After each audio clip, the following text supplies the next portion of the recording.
Dr. Mila. Jelas ya. Jadi tidak mendadak-mendadak pas merit ya Prof, karena bisa aja 1 bulan udah hamil gitu ya. Jadi persiapannya harus cukup cukup lama. Jadi maintenance-nya harus cukup baik. Baik, Prof, ini ada beberapa pertanyaan di chat box. Sebentar. Eh, ini tapi tampaknya bukan pertanyaan ini, Dokter Christine mungkin. Di saya ada beberapa pertanyaan nih. Iya, kok di saya nggak muncul ya di Q&A-nya ya. Sebentar, Prof. Mau Oh, ini dibaca? ada. Saya Ada. bacakan ya, Prof, dari Dokter Ervan. Kepada Prof. Andon ini. Selamat siang, Prof. Andon. Ini Dokter Ervan, alumni kita, Prof. Perlukah pemeriksaan kadar mikronutrien terlebih dahulu? Jadi kan tadi udah, kadang-kadang kan karena faktor metabolisme atau apa saja ya, Prof. Absorpsi ya, belum tentu 100% tuh masuk gitu. Nah, itu perlu cek dulu nggak sebelum merit misalnya. Gimana, Prof? Baik. Nah, saat ini memang secara teoretik kita harus memeriksa beberapa mikronutrien, trace elemen seperti itu. Nah, itu sering dikerjakan eh, pada beberapa, terutama buat peneliti-peneliti, tetapi tentu sangat tidak ekonomis. Nah, ada beberapa sebenarnya em, yang bisa kita gunakan sebagai parameter ya. Misalkan em, eh, kalau dia obese itu biasanya berkaitan dengan keasupan serat yang rendah, kemudian kadar vitamin D. Jadi kemudian eh, jadi kalau pertanyaan jawabannya sih kalau mau tegas sih sebenarnya harus diperiksa, tapi itu secara biaya mahal begitu. Jadi ya sudah lah kalau kata saat saat ini jadi pakai cukup sebenarnya dengan cara eh, apa namanya eh, apa namanya istilahnya apa namanya eh, jadi kita bisa saja mengobati pasien-pasien itu eh, kita obati saja pasiennya karena itu harapannya karena pada sebagian besar memang mengalami kekurangan zat-zat mikronutrien. Kalau mau diperiksa kadang-kadang saya hanya buat praktek sehari-hari ya saya ukur vitamin D. Saya kadang-kadang ukur profil asam lemak saya kerjakan seperti itu. Eh, Beberapa eh, apa namanya eh, eh, apa asam asam amino saya periksa protein begitu itu saya periksa, tapi itu buat pasien menjadi beban biaya. Begitu, Dokter Mila. Iya, saya juga pernah cek tuh Prof, nggak sedikit ya. Apalagi kalau mau lihat asam lemak dan sebagainya ya, cukup mahal. Vitamin D mungkin masih make sense ya Prof ya, biayanya cukup. Tapi sebetulnya dengan kita belikan suplemen mungkin daripada cek ya kalau pasiennya so-so gitu ya, nggak terlalu mampu, mungkin ya untuk beli vitamin aja gitu ya. Oke, Prof, saya bacakan untuk Prof Andon dulu mungkin ya, ini ada lagi. Apakah vitamin yang mengandung makro dan mikronutrien? Saya rasa ini jadi semacam apa ya, kekhawatiran dari pasien. Kadang-kadang datang tuh dok, saya tuh kok minum vitamin jadi gemuk gitu Prof. Nah ini pertanyaannya akan menyebabkan obesitas atau tidak? Akan menaikkan berat badan atau tidak? Silakan Prof. Jawabannya tidak. Jadi tidak ada hubungan antara nafsu makan dengan kebutuhan mikronutrien tadi. Itu paper-papernya sudah banyak menyatakan. Saya tidak tahu apakah kemudian jadi gizi asupan yang lainnya begitu membuat dia bertambah. Dia ingin makan hidup sehat, kemudian jadi kalorinya ditambah seperti itu. Tetapi kalau eh, hanya multivitamin dan mineral seperti itu yang dibutuhkan dan sudah ada standarnya, eh, menurut saya sih dia tidak akan menyebabkan kegemukan begitu, Dokter Mila. Iya, saya rasa jelas sekali jawabannya ya Prof. Jadi ya ini yang perlu teman-teman sejawat katakan kepada pasien bila mereka mengklaim karena vitamin yang kita berikan jadi menggemukkan, bukan itu, pasti ada faktor lain ya. Oke, terima kasih Prof. Mungkin sekarang saya ke Dokter Gita Pratama dulu. Selamat siang Dokter Gita, presentasi yang sangat menarik sekali. Ingin bertanya mengenai ukuran sel telur pada pasien PCOS. Pada pasien PCOS itu kan ukuran sel telurnya banyak dan sulit berkembang ya karena ada suatu faktor dia tuh kayak rest di folikel antral ya dok ya. Jadi untuk pasien PCOS bagaimana nih penanganannya dan apakah setelah itu dapat diberikan genoklom atau clomiphene citrate? Wah ini sekalian nih produk dari LAPI nih genoklom nih dan terapi hormon seperti FSH, LH dan rekombinan HCG. Silakan dok. Iya, baik. Ya benar sekali, PCOS ini kadang-kadang nggak mudah ya untuk melakukan induksi ovulasi, Dr. Mila ya. Menumbuhkan folikelnya itu kadang sulit. Jadi mungkin tipsnya pertama mungkin perbaiki dulu deh kondisi pasien ya. Kondisi kan kita tahu bahwa kalau PCOS ini first line-nya adalah modification lifestyle modification ya, jadi modifikasi gaya hidupnya. Mungkin first apa namanya tips pertama adalah coba pasien juga melakukan hal tersebut, modifikasi gaya hidupnya dengan olahraga, diet dan sebagainya. Kemudian kita coba lihat apakah pasien ini mengalami yang dinamakan resistensi insulin ya. Kemudian apakah ada hiperandrogen pada pasien tersebut, hirsutisme, itu juga coba diperbaiki. Setelah itu baru kita coba lakukan induksi ovulasi, dokter. Karena pengalaman saya kalau itu semua belum diperbaiki, biasanya kadang-kadang nggak semua pasien tuh respons dengan diberikan obat. Jadi pada pasien-pasien yang overweight, obesitas, dan mengalami resistensi insulin, bisa kita kombinasikan dengan metformin ya, dokter Mila ya. Kemudian pada yang hiperandrogen bisa juga dikurangi dulu dengan apa namanya OCP dulu beberapa siklus ya, menurunkan kadar androgennya atau terutama free testosteronnya diturunkan dulu, baru kita lakukan induksi ovulasi. Dan mengenai obatnya, memang macam-macam nih. Bisa kalau kita lihat apa namanya guidelines dari PCOS yang terbaru 2023 yang eh, kita lihat dari apa namanya dikeluarkan oleh SCD, Ashram dan Monash University, itu sebenarnya first line untuk induksi ovulasi obat-obatan ya itu adalah letrozol ya. Letrozol diberikan 2,5 miligram, bisa sampai 7,5 miligram per hari selama 5 hari. Kemudian pilihan yang berikutnya adalah clomifene ya tadi disebutkan tadi. Clomifene juga bisa digunakan dari mulai 1 kali 2,5 miligram sampai 3 kali 2,5 miligram selama 5 hari.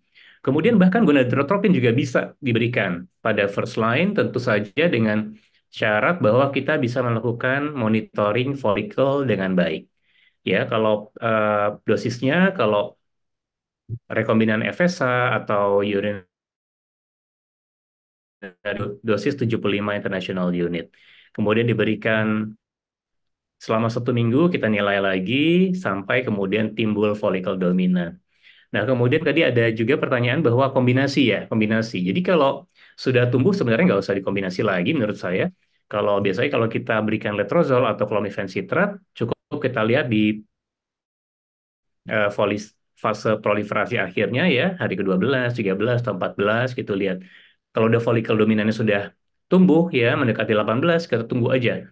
Biasanya akan mencapai ukuran 18 milimeter dan kalau memang ingin dilanjutkan dengan inseminasi, bisa kita lakukan trigger dengan rekombinan HCG pada saat ukuran 18 milimeter, tapi khusus buat clomifene sebaiknya di atas 21 ya. Tadi kalau ada penelitian yang cukup baik tadi, kita lihat tuh ukuran-ukuran folikel dominan yang diberikan dengan clomifene itu ternyata yang paling baik angka kehamilannya itu kalau ukurannya di atas 21, dokter Mila. 21, 22 yang terbaik.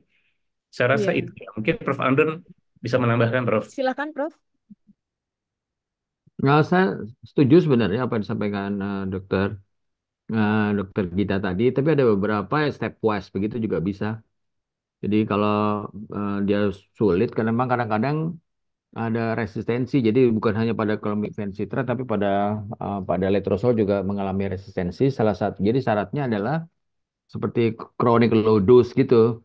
Jadi jadi stepwise, jadi diberikan 5 hari, misalkan letrozol 2,5 miligram, nanti dievaluasi, lihat sampai um, selama 7 hari begitu, nanti dilihat.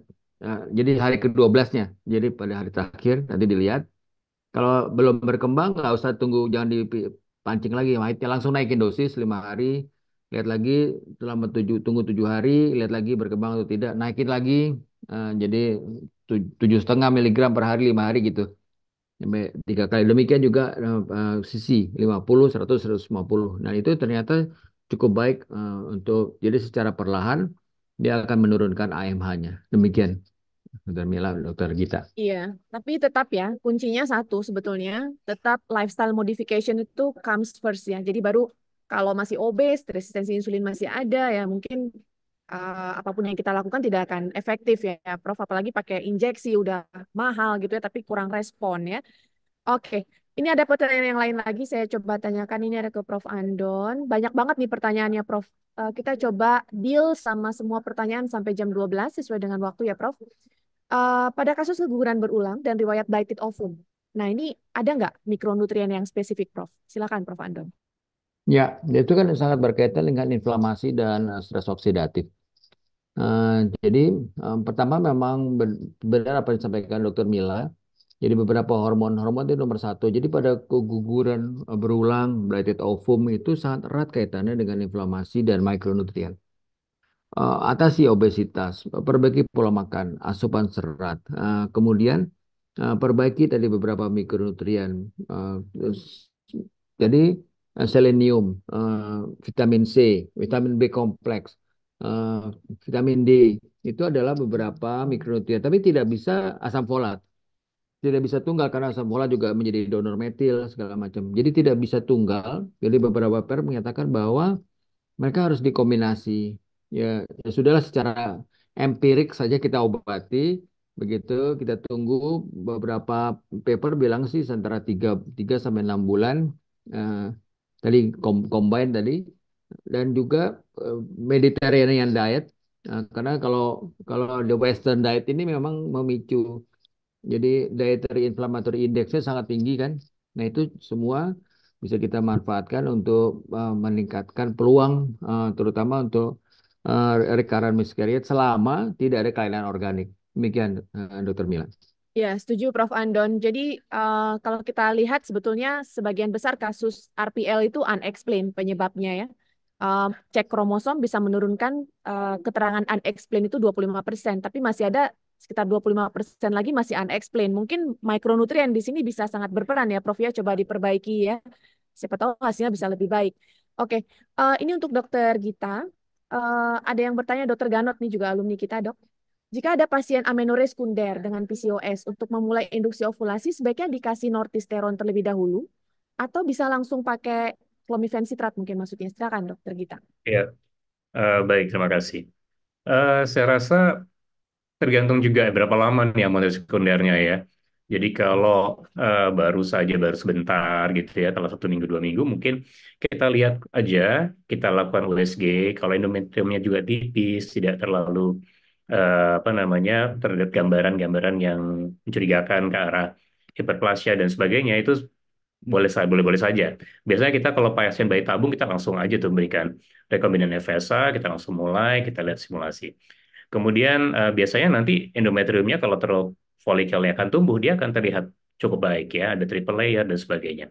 Namun kalau sudah terlalu lama ya, sudah mungkin 2-3 bulan atau lebih, gambaran endometrium sudah mulai menebal gitu ya, sudah kurang baik, kelihatannya sebaiknya kita lakukan dulu eh, withdrawal bleeding ya, pemberian obat-obatan progestin untuk memicu terjadinya withdrawal bleeding, kemudian baru kita mulai. Dan ini juga berguna kalau untuk pasien-pasien yang ingin inseminasi, tentu saja ya, karena kita ingin pada saat nanti dilakukan trigger, kemudian lakukan inseminasi, endometrium itu baik gitu ya. Jadi memang eh, intinya adalah bagaimana kita menciptakan endometrium yang baik pada saat nanti kita melakukan inseminasi atau hamil alami gitu ya. Sedang kalau pada bayi tabung kita lebih mudah karena kita tidak perlu misalnya melakukan transfer cycle pada fresh cycle, kita bisa lakukan freezing embrio dulu gitu ya, baru nanti tunggu endometriumnya bagus baru kita lakukan transfer. Tapi tadi kalau untuk yang alami dan juga inseminasi, ada baiknya kita nilai dulu, kemudian kalau memang diperlukan, kita lakukan withdrawal bleeding dulu, baru kita mulai pemberian induksi ovulasi atau stimulasi ovarium. Gitu, Dokter Milan. Iya, setuju sekali ya Dokter Gita. Jadi tetap endometriumnya juga nggak boleh terlalu tebal. Biasanya kalau udah amenorrhea lama, itu karena unopposed estrogen pasti tebal sekali. Jadi ya tetap harus diluruhkan dulu. Oke, mungkin saya langsung saja. Ini karena waktu kita tinggal 4 menit lagi. Saya coba bacakan pertanyaan yang cukup panjang ini. Terima kasih atas kesempatannya. Pada kasus pasien dengan obesitas, beberapa kasus meskipun berat badan sudah menurun, tetapi keluhan masih berlangsung, seperti masih ada gangguan haid, masih ada gangguan pertumbuhan folikel, dan pada pria sperma masih juga belum normal. Padahal tadinya kan obesitas salah satu faktor yang pengaruh ya, Prof. Udah turun tapi kok masih masih nggak benar gitu spermanya. Nah, ini dari segi mikronutriennya mana yang lebih utama untuk pertumbuhan folikel pada perempuan dan untuk perbaikan sperma pada pria? Ataukah memang dibutuhkan semua mikronutrien tersebut? Silakan, Prof. Ya, pada pria dikatakan zinc ya sebagai primadona, walaupun tidak bisa hanya tunggal. jadi zinc pada pria, tapi harus multi mikronutrien. Tapi zinc yang tentu sangat berperan di dalam apa namanya proses tadi untuk spermatogenesis. Pada wanita untuk oogenesis, polikologenesis, ternyata pada yang gemuk itu inositol nomor satu, asam folat nomor dua sebagai jadi metil folat sebagai donor metil, dan ketiga adalah vitamin D sebagai anti-inflamasi. Walaupun yang lain juga penting. Cuma itu adalah beberapa mikronutrien. Dan obesitas ini memang seringkali sulit. Jadi biasanya kami mencoba melihat komposisi, jadi body composition gitu. Jadi bisa dilihat bagaimana massa otot, bagaimana massa lemaknya seperti itu untuk melihat jangan-jangan turun 5 sampai 10% dari berat badan sebelumnya itu masih cukup banyak akumulasi lemak di visceral. Jadi tentu secara bertahap masih perlu lagi diturunkan berat badan. Demikian dari saya, Dokter Mila. Iya, saya rasa benar ya, Prof. Kadang berat badan turun, BMI turun karena tinggi badan dan berat badan ngitungnya. Tapi body composition-nya mungkin belum tentu berubah ya. Jangan visceral fat-nya masih cukup tinggi ya. Ke dokter, pikirkan untuk melihat body composition dari pasien tersebut. Terima kasih, Prof. Saya rasa jelas sekali. Satu lagi yang terakhir untuk Dokter Gita Pratama. Ini ada pasien dilakukan induksi ovulasi dengan CC. Sel telurnya sudah 18, Dok. Ketebalan endometriumnya masih 8, kurang dari 8. Mungkin saya langsung aja kurang dari 7 kali ya, Dokter Gita ya. Kadang-kadang 7 kita masih lakukan, masih lanjut gitu ya. Ini kurang dari 7 deh. Apakah pemberian rekombinan HCG dibatalkan atau ada tata laksana tambahan? Silakan, Dok. Oke, baik, Dr. Mila. Memang kalau pemberian CC, makanya pada guidelines apa namanya PCOS yang terbaru ini eh, posisinya agak digantikan sedikit oleh letrozol ya, Dr. Mila ya. Bukannya tidak boleh, tetapi artinya ada efek yang kurang baik daripada clomiphene yaitu dia karena dimiliki efek anti estrogen terhadap endometrium ya, sehingga itu akan menyebabkan pada sebagian pasien endometriumnya sangat tipis, sehingga memang sangat selektif sekali saya rasa kalau CC ini pada pasien-pasien yang memang tidak memiliki efek samping yang terlalu signifikan pada endometrium ya, Dokter Mila. Jadi kalau misalnya memang tipis, kalau baik saya pribadi saya akan mengcancel program inseminasinya, kemudian dicoba dengan agen lain ya pada siklus berikutnya, apakah dengan letrozol atau dengan rekombinan FSH ya. Jadi menunda pemberian trigger dengan rekombinan HCG karena memang walaupun tidak bisa 100% bahwa kita bilang kalau endometrium tipis itu reseptivitas endometriumnya tidak baik gitu ya, kurang baik. Tetapi itu salah satu parameter yang paling mudah yang kita bisa lakukan untuk memprediksi reseptivitas endometrium. Dimana kalau di bawah 8 milimeter, prevalence atau apa namanya studi epidemiologi sudah menunjukkan bahwa angka kehamilannya memang menurun kalau endometrium di bawah 8 milimeter. Demikian, Dokter Milan.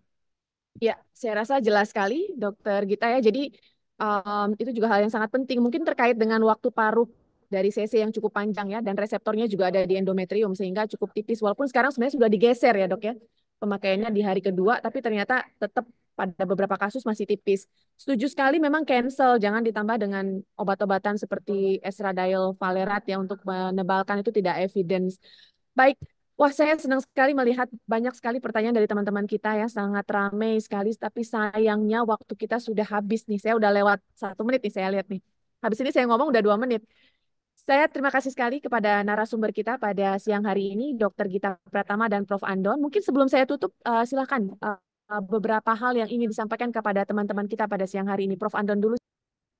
Baik, jadi kalau kita bicara masalah eh, asupan diet begitu ya, mikro atau makro, sebenarnya hanya sebagian kecil saja dari beberapa faktor yang tadi untuk dapat menjamin oositnya itu menjadi baik dan otospermanya menjadi baik. Jadi lifestyle eh, dan kemudian pola makan dan juga kemudian eh, jadwal tidur segala macam itu, jadi pola hormon segala macam itu juga turut mempengaruhi di luar dari makro dan mikronutrien. Kemudian yang kedua adalah upayakan bahwa persiapan itu sejak awal, jangan terlampau cepat. Jadi sejak awal, sejak masa remaja, agar nanti pada saat diperlukan untuk kemudian untuk bisa memperoleh keturunan itu semua sudah tercukupi. Itu demikian dari saya, Dokter Mila. Ya, terima kasih Prof. Silakan Dokter Gita. Iya, baik, terima kasih Dr. Mila. Jadi kalau dari saya, bahwa sekarang sudah tersedia ya Dr. Mila ya rekombinan HCG dengan dosis yang lebih rendah daripada urinary HCG yang dulu kita sering gunakan, yaitu dulu pakai 10.000 international unit, sekarang hanya 250 mikrogram atau setara dengan 6.500. Tapi ternyata penelitian yang menunjukkan bahwa efektivitasnya sama, kemudian tidak apa namanya inferior dibandingkan urinary HCG, sehingga bisa merupakan pilihan bagi kita dalam treatment kita sehari-hari untuk pasien-pasien yang ingin hamil, ya terutama pada pasien-pasien pada program inseminasi dan bayi tabung. Itu aja sih Dokter Milan, terima kasih. Oke.